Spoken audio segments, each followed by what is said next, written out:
Welcome to Buckets, brought to you by FanDuel Sportsbook. My name's Matt Moore. I'm the senior NBA writer at the Action Network, and this is your Western Conference Finals Game 3 preview best bets episode on Buckets. We're going to go through all the sides, props, totals that you need to bet this game. Everything we talk about can be found in the award-winning Action Network app. It's the best place for you to track your picks. You get up the second information where the bets and money are coming in, as well as you're going to find all of our great shows. You're going to be able to catch this show, as well as our WNBA episodes, which are awesome. I already got my bets in for the first day of WNBA betting on Fridays. We record this on Friday morning. Joining me today to break down Game 3 of the Western Conference Finals, the Denver Nuggets up 2-0 on the Los Angeles Lakers. Sean Little from MSG Networks. You can find him on Twitter at Chicago Flow. Brandon Anderson, NBA futures analyst, as well as NFL writer extraordinaire.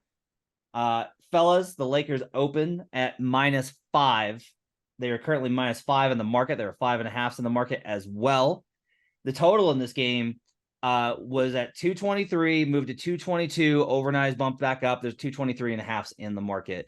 We'll go around the table. We'll say our best bets for Game 3, and then we'll come back around and we'll do the cap. Sean, let's start with you. What do you like in Game 3, Lakers Nuggets? Going back to Los Angeles, I'll take the Lakers full game -5.5. And I like the first half, but I'm going to play it a little differently here. I'm going to take the first half margin on the Lakers to be up 1 through 5 points at +320, and then 6 through 10 points at +380. I'm going to play both of those. Gives you that 1 to 10 point window in the first half for the Lakers. Brandon Anderson, best bets, Game 3. This is exciting. I'm picking the same bets as Sean, but his are more complicated than mine. I don't think this has ever happened before in Buckets. I got the easy angles today, guys. Just give me Lakers first half, Lakers full game. -2.5 first half. Take the -5 on the full game. I don't mind the 5.5. And then back to the well on Anthony Davis, over 3.5 steals plus blocks. And then pretty directly correlated, give me Nikola Jokic over 3.5 turnovers. A really correlated series of plays. Does that make you at all just a little bit nervous? Yeah, we'll talk about it. We'll talk about, if you don't want to play all of these together, I definitely understand it. And it's one of those where I wish that you could throw these in the same game, but you can't do stocks in a same game and you can't do turnovers. So yes, I probably will be playing like partial units on, especially the stocks turnovers play are very directly the same thing. But I know that for some listeners, some books don't offer turnovers and some don't offer steals plus blocks, just one or the other. So I'm kind of trying to give you multiple options at different bites of the same apple too. So yeah, it's good thing to point out. Want to note the juice on this has really bumped up. Brandon bet the first half line last night at -2.5. There are 3s and 3.5s in the market. You want to shop around. FanDuel's the best number. Brandon landed this last night at like -110. By the time that I got in on it, it was -115. And then like now it's all the way up to -2.5, -132 first half spread. I didn't even see that. Yeah. So like the juice is pretty heavy here. So I guess the question here is, Brandon, is like some books will give you better juice on better numbers. We don't want to give out stale lines. So like, are you fine at 3? Are you fine at 3.5? Is there a stopping point for you on the spread? That's a good question. So somebody asked me this on Twitter the other day too. For me personally, I'm not playing my own model as much. I'm just playing like, this is the spot. This is the team that I like here. So for me, almost always in the NBA in particular, a half point, a 1 point is probably not going to throw me off. Either I like the team enough that I probably thought it was a real margin here, or I didn't. So I'm almost always going to take the better payout for me here. So same thing in any game. If you have, someone asked about an 8.5 versus an 8 on I think the Heat for game 1, and one of them at a plus money, one of the minus money. Look, I'm not cutting the margin so thin the way I bet. I probably, if I took the Heat, it's because I thought it was going to be like 5 points or less there. So I had enough margin that I just want to take the better payout. So yes, I would shop around. I would not worry too much about the 2.5, 3.5, and just try to get the payout. Usually over time, that's going to add up in your favor. I'm also on Lakers -2.5. As I said, I grabbed it last night. I'm fine with you playing this. I think it's fine to 3.5. If you get a 4, I would. The first half margin, it's a little wonky. Like that's a little wonky. The numbers are really good on it. The numbers are great in the first half for coming off of a 2-0 series deficit. But I will say that a great thing to Brandon's point, as far as like instead of playing really the number, I don't know if you know this, Brandon, but in the playoffs this year, when favorites win, they do cover 40. They are 42-9, 42-9-1 against the spread. I don't know if you know that. Did you know that? I think I had, yeah, I'd heard that before. Is there, we should have a name for that stuff. Even when the number's 9, like big numbers. No context, just a trend. No context, just trend. I want to note that like I said, there's been like some really good trends on these kind of things. If we look back. So here are the numbers for if you are in game 3 as a favorite and you've lost the first 2 games in the series. Heading into this one, if you've lost the previous 2 and you're at home, is just what I looked at. If you lost the previous 2 and you're at home, which the majority of these are going to be game 3s, 139 and 56 at 71% straight up, 114, 79 and 2 at 59% against the spread. First half, if you out of those teams that are favorites at home, having lost 2 straight, okay, they have led at the half 70% of the time. So that's where that comes out. Like now I want to look at the series game being like this one specifically in game 3 spots. Yeah, this still is strong. Favorites at home, game 3, lost the first 2, 48-17 at 74% straight up, 43-20 and 2 at 68% against the spread. So they tend to cover, they tend to win these games, they tend to cover these games. It's just how it goes. This is via whowins.com, which is a great site if you're looking for the historical context on these games. I like this one. In the conference finals, teams that are up 2-0. This is like I was really surprised at this number for it being as bad as it is. So if you're up 2-0 on the road in game 3, 24-39 straight up, just 38% all time. 24-39 in game 3 in the conference finals. If you're up 2-0. Now they do go on to win 57 out of 63 times they have won. That's 91%. So we'll talk about series implications in a little bit. However, of those 6 conference finals losses where the team was down 2-0, 2 of them were to a LeBron James team. Yeah. That's true. Unfortunately, the space-time continuum is a thing. We'll talk about that later. Let's talk about the implied numbers on these bets, because I think that's really interesting. And then, oh, by the way, I need to just list one more. I'm on the over, by the way, 223.5. I'm on the over. I got 223. If you get 223, it's fine. 223.5, it's fine. Don't take it above 224.5. You're chasing too much juice. 224 or below, I like the over, and I'll talk about why when I do my cap. Brandon, give me the numbers on Sean's bet of margin, basically within 10. Yeah. Okay. Within 10 at the half. Lakers by under 10, but win in the first half, versus our number at the -2.5.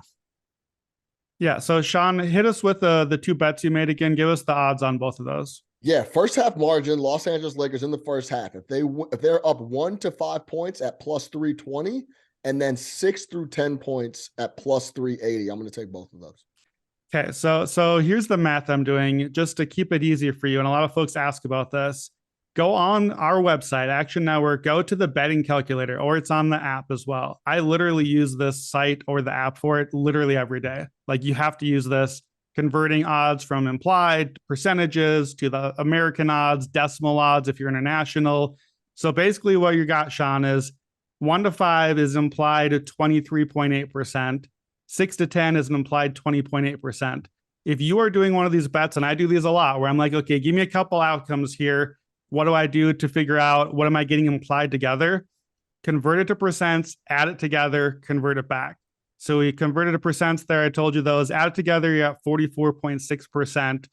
Using our nifty little calculator here, that tells me, Sean, you are getting a +124 betting on effectively on the Lakers to lead by 1 to 10 at the half. So it's interesting because your bet gives you a cap where the Lakers blow them out 11 or more. You lose your bet now. My bet and Matt's bet, we lose if the Lakers only lead by 1 or 2 at the half, or push maybe by 3, depending on the line that you're going to grab. So that's not a nothing, but we're also paying, Matt, you said, what is it, minus 132 now? If you're taking just the FanDuel first half line, Sean, you're getting plus 124. That's significant. That is like a 50-cent difference in payout there. I'm kind of wondering if I should switch to Sean's bet. What do you guys think about that? This is a first for buckets. Yeah, Lakers, like if you just look at it flat out, right? Lakers first half money line's minus 205. So yeah, it's interesting play. It caught my eye, and once I started seeing plus with a 3 in front of it, that's where I really started to dig in and think that was the way I would lean. So yeah, that's why I'm looking at both of those margins. I just don't see the Lakers coming out and going up 11 plus in the first half. I'd be shocked by that. That's not even in the realm for me. That's why I really like the 1 to 10 point margin. Lakers Come on over, BA. Come on over, BA. But I want to hear what Matt thinks on this. So I think let's look at game 2. Game 2, Lakers' biggest lead was 11. That was third quarter. Yeah, I looked back at the game 3 spot for the Lakers in both the previous series, because of course they're coming home in both of those too. And because I thought I wanted all the outlines here, I said I was going to bring this up in the podcast. So let's do this right now as well for full game stuff. So here's some of the alternate lines full game you can get. At FanDuel, you can do by 11 or more points plus 190. You can go as high as 31 or more points, 36 to 1. The fact that I looked it up tells you I was considering it. You can get a 15.5 spread for plus 350.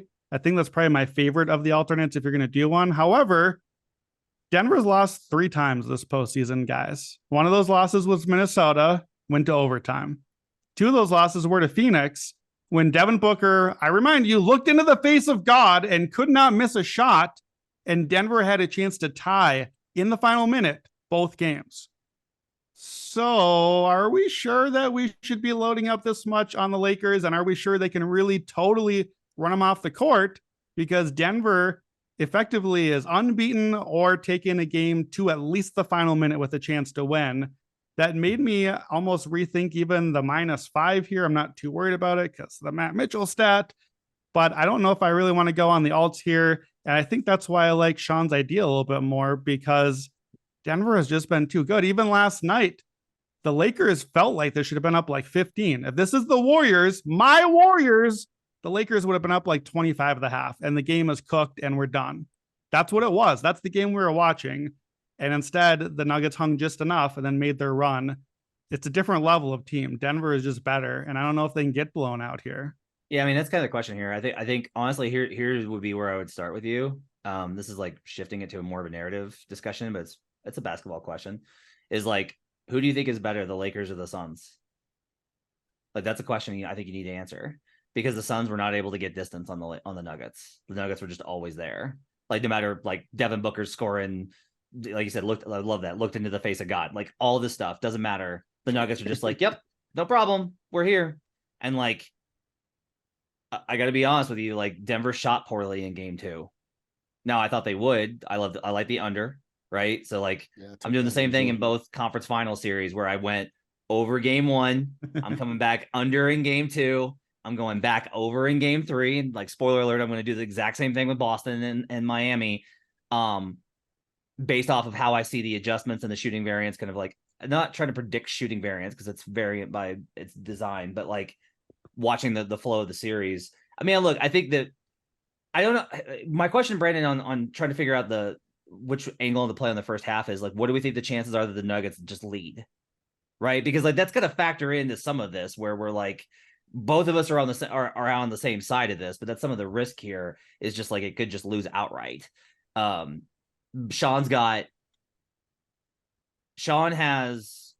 We both have one way that the Lakers lead and we lose. We both have one scenario, like more than 11 or more, or less than 2. Right. I do feel like the number of outcomes there makes me like, I'm going to stick with -2.5.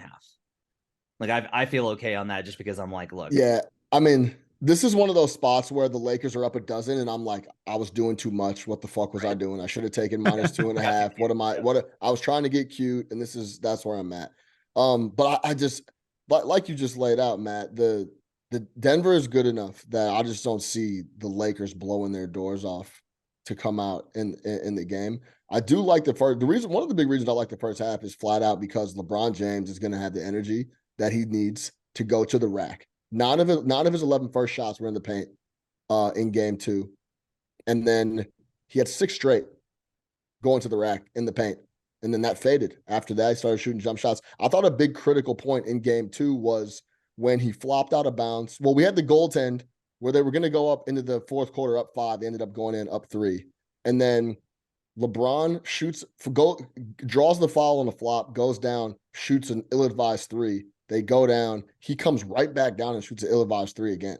Just like very lazy. And we've also talked about that before, Matt. When he gets tired, that's what he does. And let's be honest, any basketball player that's tired is not interested in putting the ball on the ground and banging into people and trying to get to the rack and finish. And if they're not finished, having to go to the free throw line. It's not just LeBron James. Any ball player that's tired doesn't want to do that. And that's what I think he'll have that energy initially in a must-win game. The desperation that he'll have in LA, I think he'll be going to the rack. I would be shocked if LeBron James took a 3 in the first half in this game. Ooh, maybe an under on LeBron. LeBron first half 3s unders. Come on, books, post it for us. But maybe we just play the full game on LeBron under 3s if we can get a depending on the number. Yeah, like I expect him to kind of like power through and get to the rim. I agree with you. I also think they'll have more transition opportunities. So that gets into the over for me as far as a play. The Nuggets tend to have a worse turnover margin when they're on the road, right? It makes sense. Just the communication's worse because you're in a hostile environment and the crowd's yelling. They're going to turn the ball over. The Lakers are going to run. The Lakers are going to play with more urgency. The Lakers are going to get downhill. The Lakers are going to run, and they're going to run, and they're going to run, and they have to because that's the only way they can score because their half-court offense isn't good enough. Like, it's just not. I said this is my cap. Well, I do have one other way they can score. I thought of one other way. They're going to be taking a lot of 15-foot shots in game 3, standing at a line, shooting free throws the entire night. They're going to take a lot of free throws. Like, if I could find a over free throws, or I know I have seen some like special conference finals bet of like, will they make this many free throws or make this many in a row or something? They can score that way. And we haven't really talked about why do we like the Lakers, period. We're talking about all the line stuff. So I want to do why are we on the Lakers here? Is it more than just the spot? And I think, look, the free throws thing at home, it has to be a story. The whistle in the first quarter last night was extremely, we don't want this to go 0-2, guys, do we? Like, that we're getting a touch foul on every Denver player, and then Jokic is getting hammered every time he touches the ball, and it's like, can't get anything. And look, the announcers last night, that the D'Lo flagrant, that was clearly a flagrant foul. And then they kept bringing, every time anyone else got a foul after that, they're like, oh, he touched him. Is that a flagrant foul? Now get out of here. Like, LA is going to live at the line in this game. And it's not just that they get those points. That screws with Denver because Denver can't get out and run. They get out of their flow. And we saw, I think in the first game, in the fourth quarter, that was really how LA got the comeback. A lot of their points were at the line, and Denver's offense really got stagnated there. Yeah, so a couple notes here. One, somebody was on Twitter talking about how, like, well, the free throw margin was only 8. Yeah, that's because the Nuggets took 6 free throws under 24.7 seconds because they were up and the Lakers intentionally fouled. The margin in this game was 14. They took 14 more free throws until the final 25 seconds. So, like, yeah. And that's in a home game for the Nuggets. You're absolutely right. They're going to do that a lot. What's really, this isn't kind of an interesting, there is such a very specific script that the Lakers have used in the playoffs and in this season. Like, they wanted to take one of the first 2, which is why it was really interesting. They couldn't get game 2. And then they came back and they pushed again in game, or they couldn't get game 1. They came back and pushed in game 2, which I thought was a really interesting decision. Like, part of it was they got out to a lead and were like, oh, we can win this. So we got to make sure we win this. So we're going to play our guys 40 plus minutes. And then they lost anyway. because like they took one of the first two in the first two series, won the two at home, set them up 3-1, and close them out in 6. Right, that opportunity's gone. They cannot win. They can't win in 5. They can't be up 3-1 at this point. That's impossible. So, what the Lakers want is they want to score, get free throws, muck up the game, and then get back, get a stop, and then run and get free throws. Like, that's what they specifically want, is they want transition free throws is like the ideal Lakers scenario. If it's not just an open dunk, that's what they want to get to. And don't get me wrong, like, free throws tend to slow down the game, but it's also just like bonus points. And then we factor in the turnover margin. That's what I really think is going to happen in this game, is we're going to see like a much, much higher turnover rate for Denver. And so the Lakers are going to win this game. Honestly, if we're talking about like why the Lakers are going to win, like, do you see them going down 3-0 and historically teams in this spot have won? Because if you're talking about the basketball side, I don't know. What the convention is, role players play better at home. Well, Austin Reeves is shot 60% from 3 in Denver, and Rui Hachimura was 8 of 10 in game 2. Like, he has been phenomenal. Their role players stepped up. It's Anthony Davis and LeBron James that completely wet the bed, and LeBron was exhausted. To Sean's point, I do want to know, like, you want to know why LeBron James was so out of legs and having to shoot those threes? Because he's having to play center because Anthony Davis can't. Like, that was the adjustment in game 2. It wasn't Rui Hachimura. It was, we're going to defend Jokic with LeBron, and it worked. LeBron did such a great job defending Jokic. But guess what? Defending the very much bigger 2-time MVP takes it out of a guy at 38 years old. And then on top of it, Anthony Davis still didn't have the legs to give him anything. It's an every other game though. So like, I expect AD to bounce back. I'm going to be on AD over points in this game. He had 40 in the first one. He had 20 whatever last night. The line's 24.5. He probably, like Brandon mentioned, AD probably gets 14 points off of free throws in this game. So I will take the over on Anthony Davis points as well as another prop here. If you get 53 points from Austin Reeves, Rui Hachimura, and D'Lo, you should probably win on the road.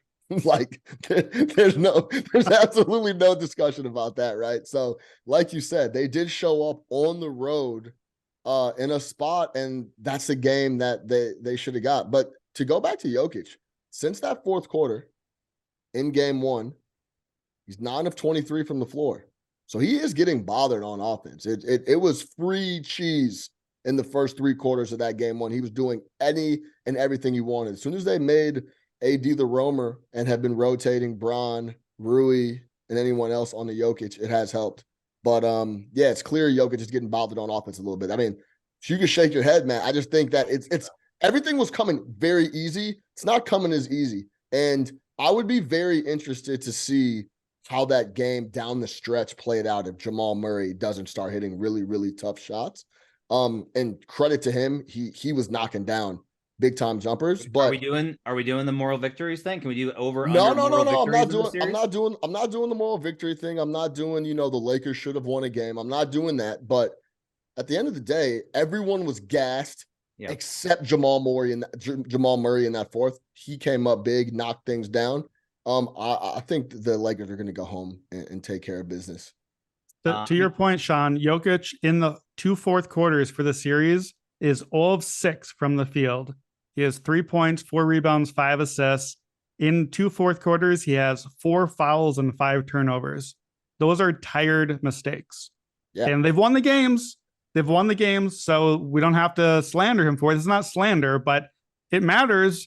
Like, everyone's getting tired, but the Nuggets can't get no field goals and multiple turnovers and fouls from Jokic in a fourth quarter and win too many games. I will give you my perception. It's a fair point.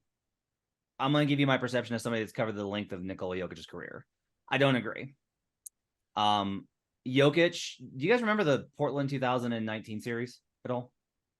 So they had a 4 overtime game in that series. Right. In the 4 overtime game in game 3, he went the distance, and I was like, I hammered the Blazers. I was like, the Nuggets are going to have anything for this game 4. They're on the road. They just lost the 4 overtime. Jokic went the distance, dominated, and they won game 4. So since then, I don't question Jokic's stamina anymore. Was he tired? Yeah, everyone was tired. This is a grueling series. Do I think that that's why he didn't produce? No, I think the Lakers played really good defense. And I think especially in that game last night, in that game in particular last night, it was like he read that, oh, Jamal's got it going. Jokic knows when to be like, he reads the game. He understands it. Do I think that that those numbers will continue for Jokic in the fourth quarter? I do not. So, like, I guess my overall point is that since they did make a few changes, and he's been bothered a little bit on offense since they've made him. So here's my question that's for evident. you: how many? Well, that's okay. How many of the shots does it feel like he's being disrupted on? Because I don't feel like he is. I think he's missing tip backs. A lot of these are putbacks where he's missing like at the rim putbacks that are just like bouncing a little bit off the rim. And those are shots versus Anthony Davis missing jumpers because he's never consistently hit a jumper outside of the bubble. Jokic is missing like shots where I'm like, yeah, no, that usually goes in. So it's possible. Well, maybe you guys are right. Maybe he's exhausted. Maybe he's worn down. Maybe it's a coincidence. Yeah. Maybe Rui Hachimura is a Nikola Jokic stopper. Maybe that's the answer here, guys. No, that's not what I'm saying. I think you understand what I'm saying. They did he was literally getting anything he wanted. Every bucket was coming extremely easy. And he still got on AD. He got it multiple times in this game too, as well. Like, I gotta really stress this. AD can't do anything with him. Nothing. Zero. Yeah, there was a play he hit last night, a baseline floater, where afterwards AD, like, his face was just like, he was so distraught. Like, he's just never faced anything where it's just like, nothing I do, like, I don't understand. I'm so tall. Well, sometimes you got to be physical. But to Sean's point, though, 9 of 23, this is Nikola Jokic. Like, he's normally going to go like 15 of 23, 0 of 6. That's crazy. Well, hang on. So, since what's that number? Since the end of the third quarter in game 1, so the fourth quarter of game 1 and then all of game 2, he's 9 of 23 from the floor. Yeah, it's not nothing. Nikola Jokic is so supremely good and efficient that 9 of 23 and 0 of 6 in the 2 fourth quarters. It's not nothing. It's not everything, but I think it is a thing to keep an eye on. And the late turnovers are a thing. Like, that has to be some fatigue creeping in. It doesn't have to be. It could just be it doesn't have to be. Well, sure. Okay. Poorly worded. Like, and that's fine. But that's like the real question here is like, if you're just like, yeah, he's wearing down. But also, I think that some of this has to be factored in, is like, is Nikola Jokic wearing down more, or is Anthony Davis wearing down more? Right? Because that's going to impact our margin here. Right? Yeah.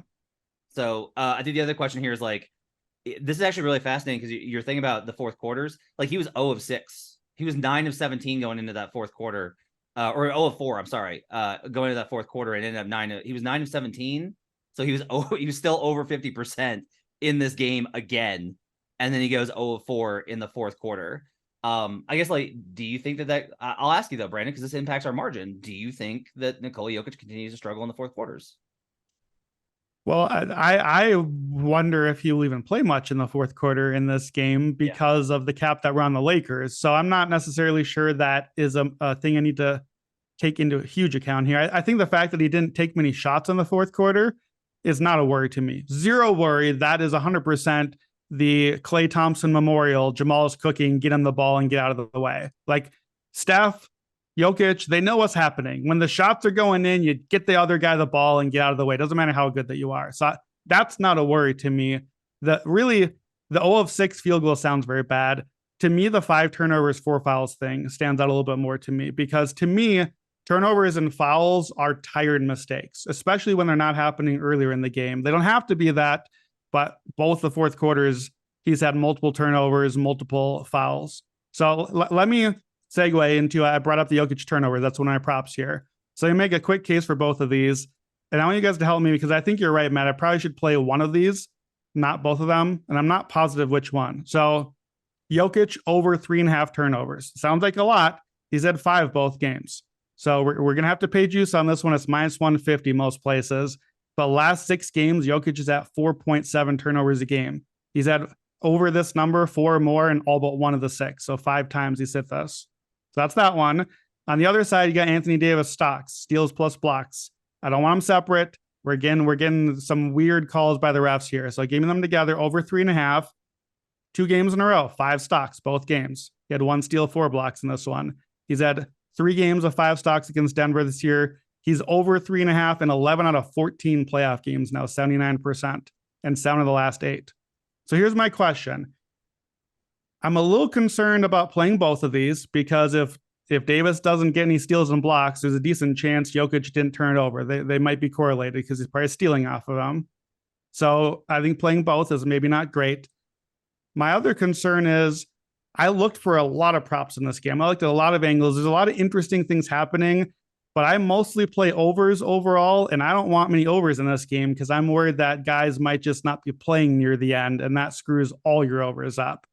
So if we don't really go deep into the game, if we get a little garbage time in here, then I'm not positive which one I'm more certain happened. Did we get to the garbage time because Anthony Davis was awesome on defense? Did we get to the garbage time because Jokic turned it over? Because remember, the turnovers are coming in the fourth quarter. So if he doesn't play much of the fourth quarter because it's already done, we don't get those extra turnovers. So I don't know. I haven't made up my mind. What do you guys think? Should I play only one of these? And listeners too, they may not again have both these options. Which one would you pick if you're going to pick one? Matt, what do you think? I would definitely go with AD over on the stocks is what I would do, because you don't know what the pace of the game is going to be like. Like, I'm predicting that the Lakers are going to get in transition and are going to play highly efficient basketball. This could still be a slow paced game. Like, I could still hit my over here with a slower paced game in which the Lakers win 120 to 105, right?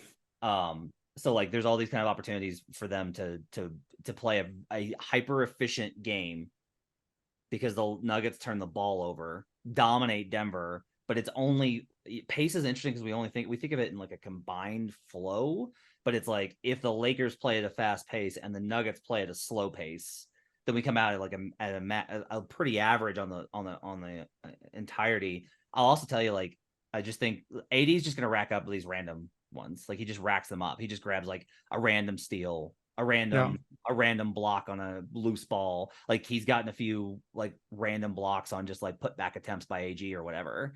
I would imagine that probably AG's numbers of times blocked goes up on the road. That's anecdotal, but it feels like that.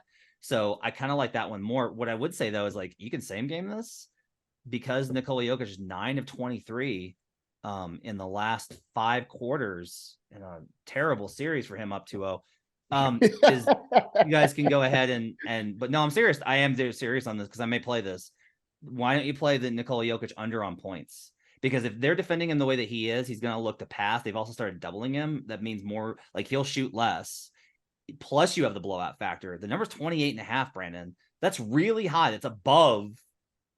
That's Jokic's number, 28.5. 28.5 is the that's a lot. Is the points total. So maybe just play, if you're going to play a Jokic side, play under 28.5. Oh, and it's only minus 120 on the under. So 28.5 under on Jokic. You either get there if he doesn't play in the fourth, or you get there if he doesn't shoot well because he's been shut down by this amazing Lakers defense. So are you playing that with one of our Lakers angles? How do you feel about a Jokic points under, Lakers first half, Lakers full game? Let's work this out. We got to work this out.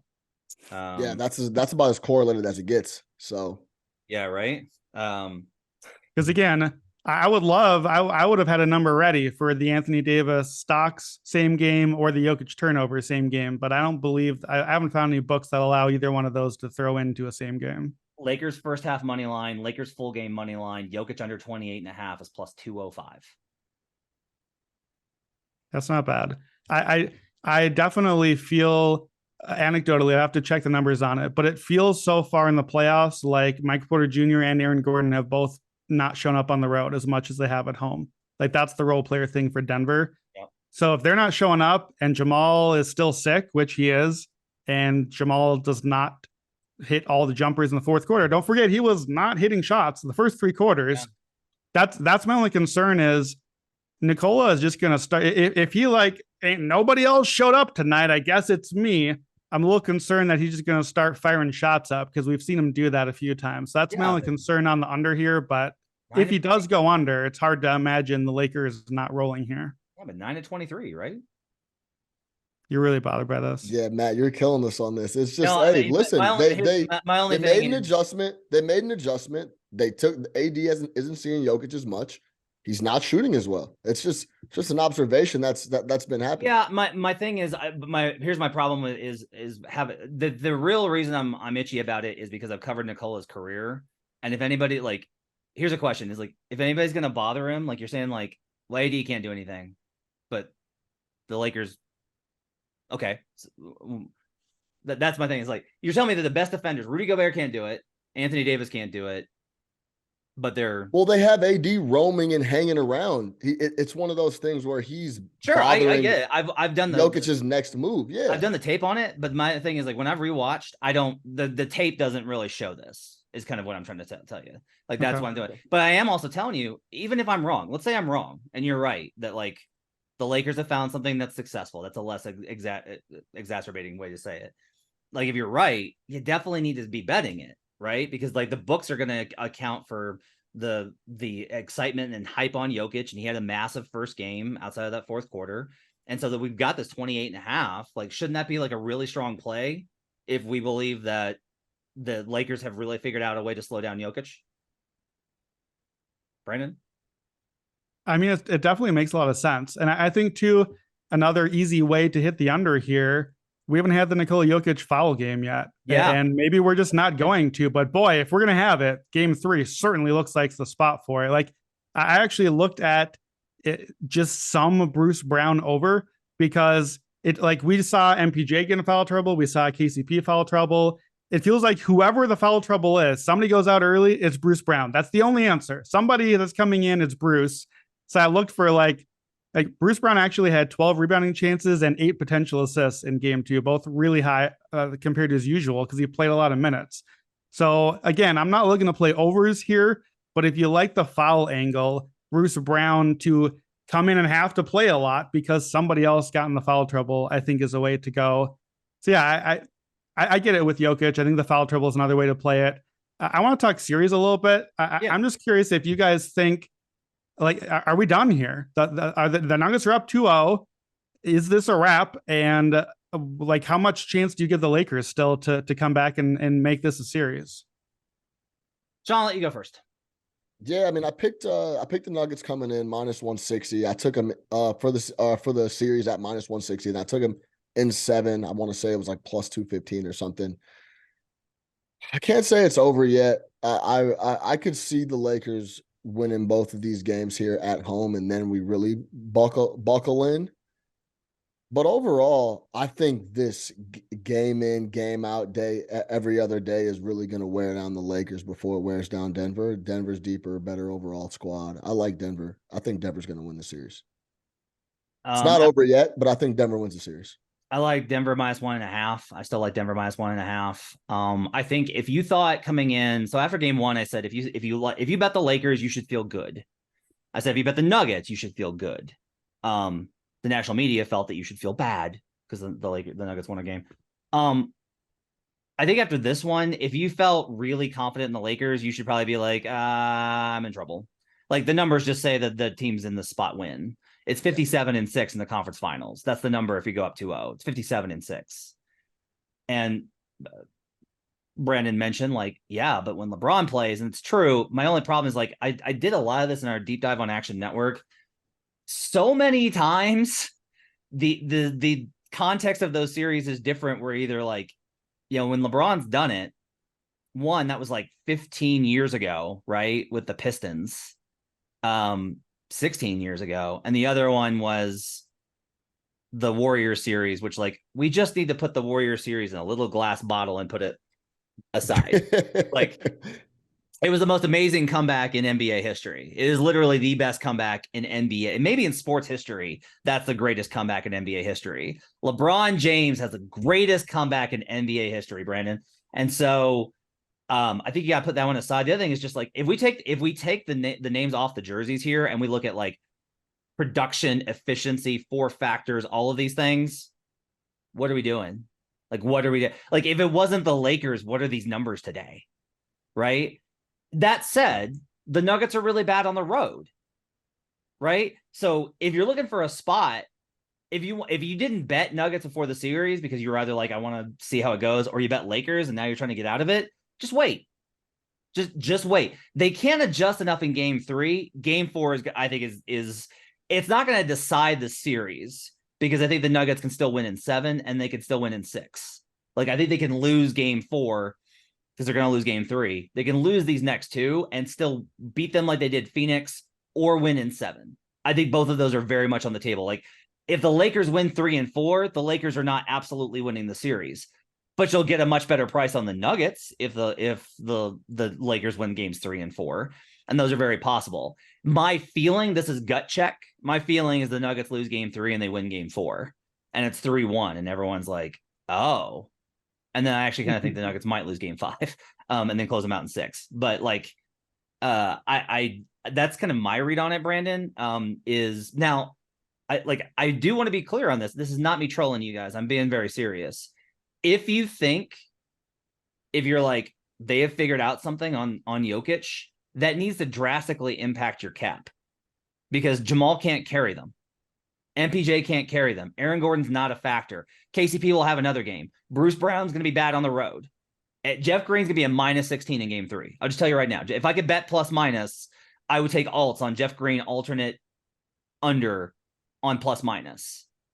But if you genuinely feel that they are doing something which is disrupting Nikola Jokic to cause 9-23, I'm dead serious. You need to look at Lakers in 7, Lakers on the series spread just to win. Not series spread, but just the series price on the Lakers. If that's a real thing that you believe, you should be on that side, because there's no way that the Nuggets can win with a less effective Nikola Jokic. Game 2, he was still he had a triple-double in game 2.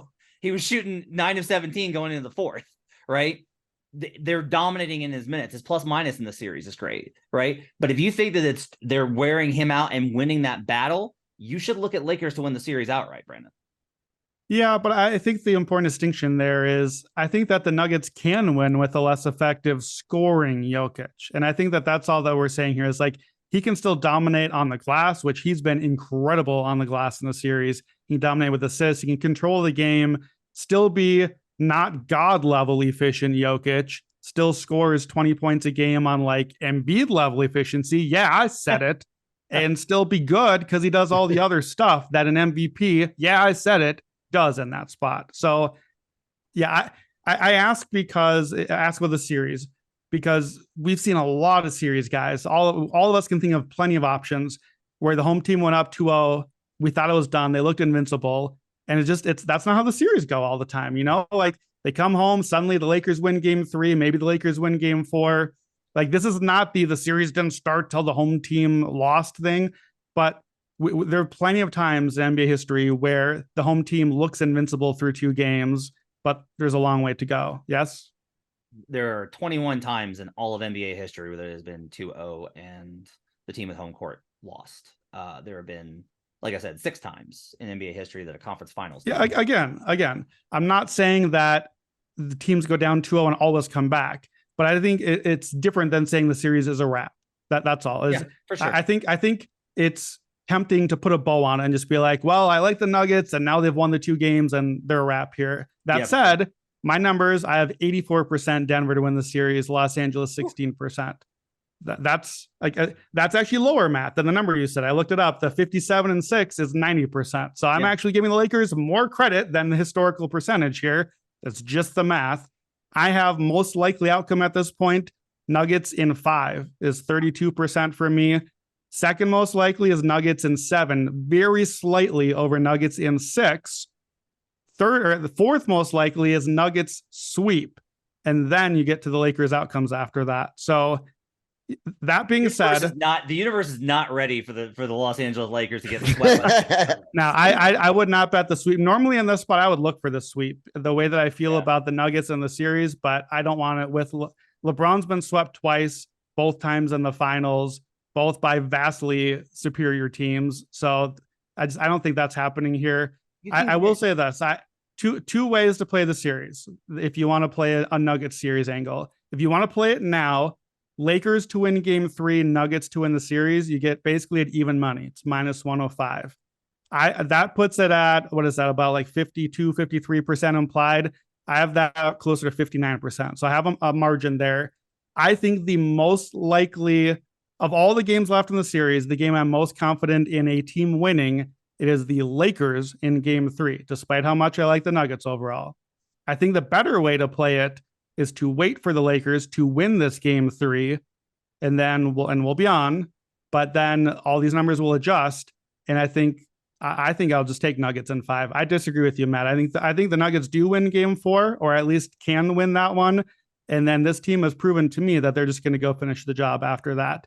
So I think that's the way. If you like Denver, even though you think this is a good Lakers spot, either you play it now as the game series double, or you wait till after the Lakers win and then get the better number.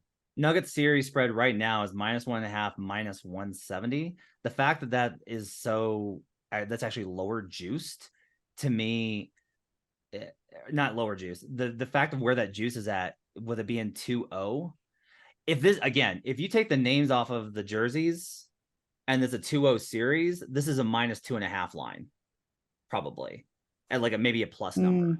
I'm not sure I agree with that. I have Nuggets in 6 or less at 64%. So pretty close to what that number is. At -170 after game 3, what do we think the -1.5 goes to? I have no idea. -155. Yeah. -130. That sound about right to knock 40 cents off of it? Does that guesstimate sounds right, Brandon? Yeah, I haven't paid enough attention to those switching game to game. I don't have a good answer for that one, but I think I would rather do the -2.5. Denver has been so good at home. Denver is unbeaten at home. Yeah. That I disagree with your. I think that you are doing you're doing the. I've covered the Nuggets a long time. They fumbled the spot a little bit. You did it with the Suns series last round. You thought they were not going to finish the job. And I think, and I understand it, because historically that's what they've done. I had LeBron pushes it. I had Nuggets -1.5, and that's exactly what cashed. Right. But as the series was going along, you felt like that the Suns were going, when it got to 2-2, you thought there was a spot where you felt like Denver was going to win, but then give one back, but then close it out afterward. Yeah. And I just feel like you are maybe capping the old version of a Denver team that has actually made the leap to close out here. I've kind of adapted that. The question here, I think, is, do you think Denver can take one of the 2 in LA? Like, that's what we're really talking about. Yeah. Here, right? Is like, that's the question, is can they get one of the 2 in LA?